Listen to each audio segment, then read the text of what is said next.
Bonjour, nous allons voir dans ce cours 3 deux aspects très importants de la réponse anticorps qui sont ses fonctions et sa dynamique. Tout ce que nous allons voir dans ce cours est récapitulé dans cette diapo. En fait, il y a 5 fonctions principales, bien sûr, une fois que l'antigène a été fixé.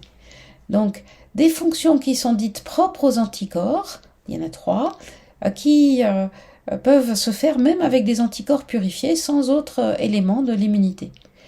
Et des fonctions indirectes qui, elles, correspondent à celles où les anticorps jouent le rôle d'intermédiaire avec d'autres systèmes de l'immunité. Donc voyons d'abord les fonctions propres avec la neutralisation. Donc vous voyez cette toxine qui va se fixer et avoir des effets dommageables sur une cellule.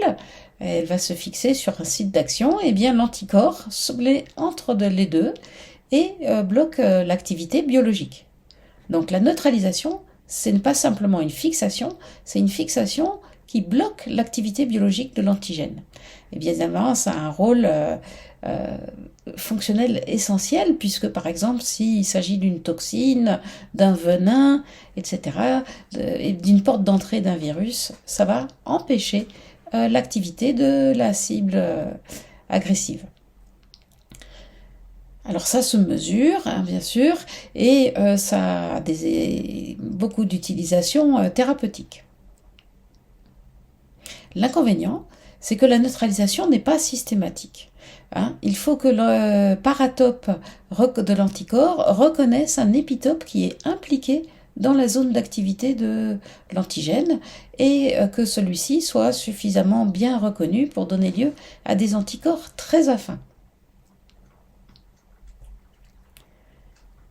De façon plus fréquente, on a des anticorps qui sont précipitants, c'est-à-dire qu'ils vont former des complexes de grande taille en collant plein d'antigènes entre eux et que ces complexes vont précipiter et ensuite être éliminés par la voirie de la phagocytose.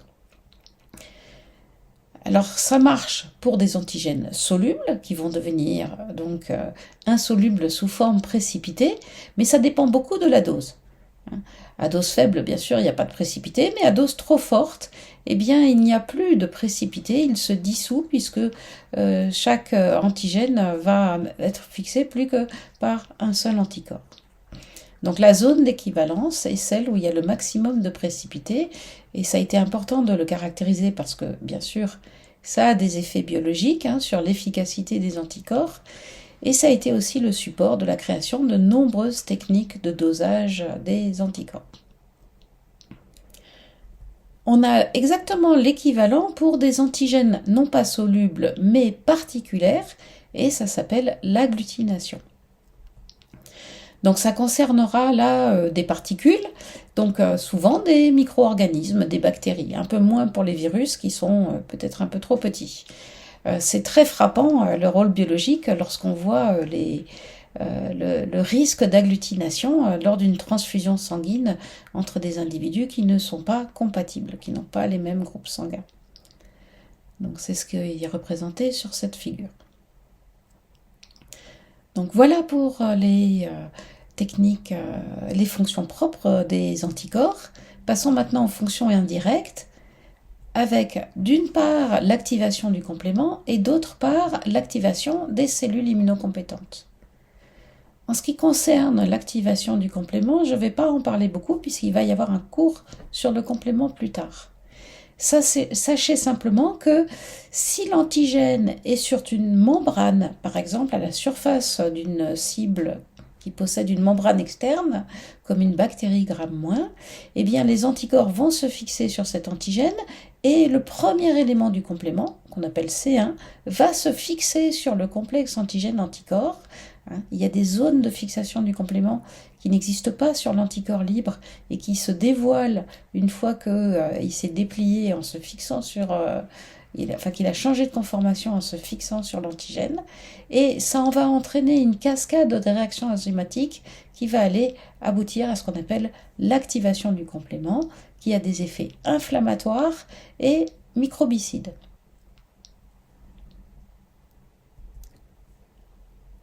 Enfin, l'activation des cellules immunocompétentes par les anticorps, on en a déjà parlé, s'explique par le fait que les cellules ont des récepteurs RFC qui vont fixer les anticorps, quelquefois sous forme libre, mais là où la fonction s'exerce, c'est quand l'antigène est fixé sur l'anticorps et que ça va donc désigner la cible.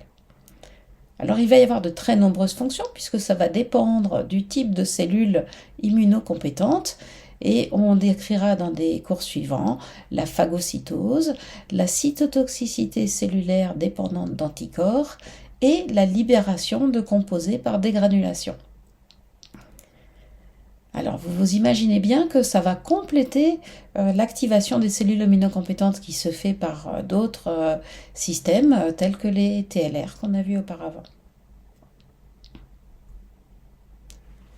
Donc ces activations cellulaires vont dépendre du type cellulaire et de la classe d'anticorps, de l'immunoglobuline. Si c'est une IgE, elle n'aura pas les mêmes effets sur certaines cellules et pas sur d'autres. Je vous ai mis juste à titre d'illustration un tableau de ce qu'on sait sur les capacités d'activation des différentes cellules humaines par les isotypes humains. La plupart du temps, il s'agit d'une activation de la cellule pour réaliser des fonctions telles que la phagocytose. Attention, quelquefois, il s'agit au contraire d'une inhibition de la cellule. Donc vous voyez qu'on a des fonctions diverses et que chacune va avoir des conditions pour qu'elle soit faite de façon optimale. On a vu par exemple pour la neutralisation, il faut une très forte affinité, sinon la toxine est libérée et donc elle va de nouveau exercer son action sur la cible. Donc neutralisation, anticorps non systématiques, qui nécessitent des anticorps très affins reconnaissant des épitopes bien particuliers impliqués dans le site actif.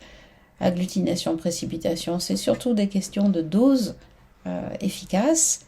Activation du système du complément, on verra plus tard que ça dépend surtout des anticorps de classe IgM. Et activation cellulaire, des effets très différents selon les types cellulaires concernés. Donc voilà pour cette première partie sur les fonctions. Passons maintenant à la dynamique. Alors, bien sûr, je vais schématiser, puisque les réponses naturelles sont plus complexes que ce qu'on va voir là, mais ça va être très utile de distinguer deux types de réponses anticorps, des réponses de type primaire et des réponses de type secondaire. La réponse primaire, c'est la réponse qu'on obtient en première intention, qui correspond à chaque contact avec un antigène. On va avoir une réponse primaire qui est à peu près la même, qui est assez de faible intensité, qui se met en route rapidement. À 5 jours, on considère qu'il y a le pic, et qui va disparaître dès qu'il n'y a plus d'antigène.